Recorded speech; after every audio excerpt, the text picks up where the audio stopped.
What's up, folks? My name is Maximilian, and welcome back to a Killer Instinct Assist Me special presentation, covering the character adjustments and changes coming in KI Season 2. If you had not checked out the previous videos covering half of the character roster changes and the other system adjustments, you can find the links in the description below. But now, let's take a look at the final 4 characters of KI, starting with one of the most powerful in the entire game, Sadira. In Season 1, you could avoid the landing recovery of a web cling by throwing out a Widow's Bite. This will no longer be possible in Season 2, as every web cling special attack, even with a Widow's Bite, will result in the special landing recovery.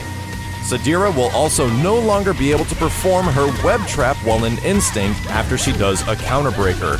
The web trap's hold is also slightly shorter than before. During Instinct, using a jump cancel and then canceling into a normal or special attack during pre-frame jumps used to ignore the combo system and skip doubles and linkers in favor of manuals or openers. But now the system obeys the normal ground combo rules, and those combos will be breakable. In Season 1, Sadira had the best cross-up in Killer Instinct with the jumping heavy kick, but in Season 2, the cross-up damaging area of this attack will be reduced slightly. And because of many of these adjustments, Sadira has access to a couple new attacks. New target combos include ground medium punch to heavy kick, or close medium punch to heavy kick, which now chains into your launcher. Sadira now also has a brand new special move, which is a reversal called the Shadow Web Cling, performed by quarter circle back and 2 punches. Only usable on the ground, Sadira is completely invulnerable until she hits the wall. Next on the list, with some pretty interesting changes, is Orchid. Orchid's Flick Flack special move will now avoid low attacks even faster, and her standing medium punch and standing heavy punch have become slightly faster and their hitboxes are a bit larger.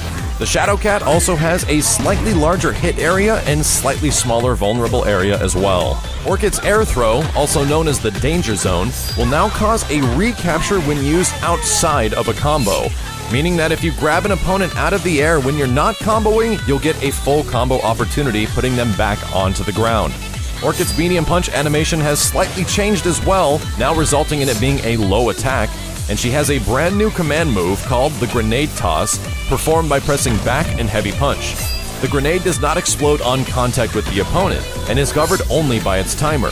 Hold heavy punch to set a longer timer and toss the grenade even further. The grenade also bounces and rolls to a stop, but if it collides with an opponent's projectile, it detonates immediately.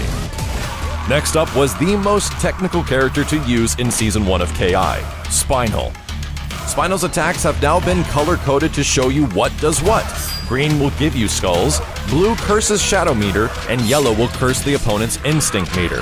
Anytime Spinal now hits you with a ghostly attack, aka one of the green attacks, he gains a skull. Hitting an opponent with Crouching Heavy Punch will give Spinal 1 skull. Any Spectral Manual gives Spinal 1 skull. The Searing Skull special attack when you don't have skulls will give Spinal 1 skull, and Spinal's throw still gives him an additional skull. Additional changes include Crouching Medium Kick no longer sweeping the opponent and is now cancelable, Shadow Bone Shaker is now projectile immune, and his throw range has increased slightly. Spinal can also now cancel. List is one of the most popular video game characters of all time, also with the greatest amount of adjustments, Fulgore.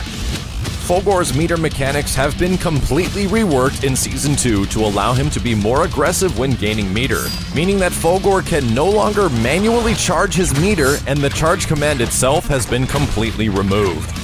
Fulgore will now gain his reactor pips at a set pace based on how fast his reactor is spinning.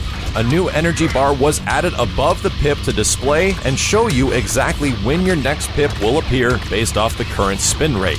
But the reactor always spins, so Fulgore is always going to be gaining pips at a minimum rate at least. But any of Fulgore's physical attacks that make contact either on hit or block will increase the spin speed. If Fulgore doesn't do anything, the reactor speed will naturally decay, eventually returning to its slowest state. But activating Instinct Mode makes the reactor spin at maximum speed for the duration regardless of what Fulgore does or doesn't do.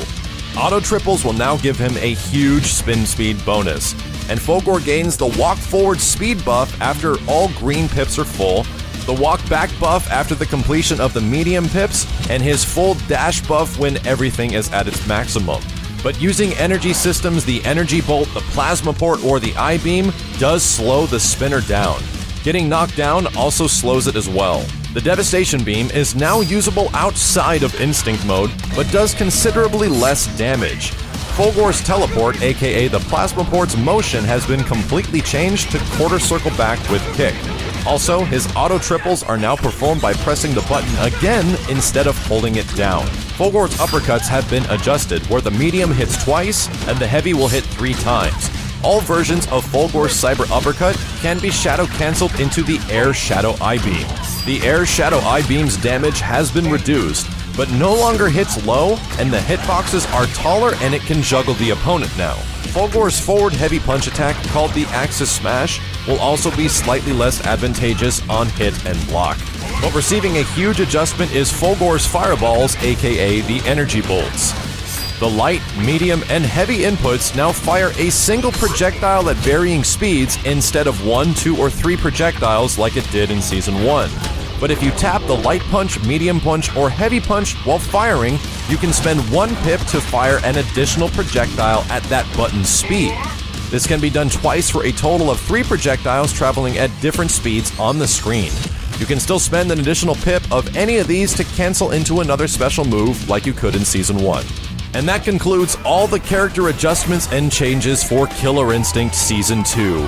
Stay tuned, guys, we're going to have a lot more coverage of this game, including brand new week-ups for every character and their adjustments, as well as a video coming very soon of my impressions about all these changes and what I think is possibly going to happen with the future of KI. I appreciate any feedback and any thumbs up especially, and a huge shout out to the guys at Iron Galaxy and Microsoft for providing the footage to make these videos even possible. Thank you guys very much for your support, and I'll see you online when these adjustments go into effect on September 23rd. But after that, on October 15th is the official launch of KI Season 2, where we'll see the full update to the game. My name is Maximilian, and I'll see you then.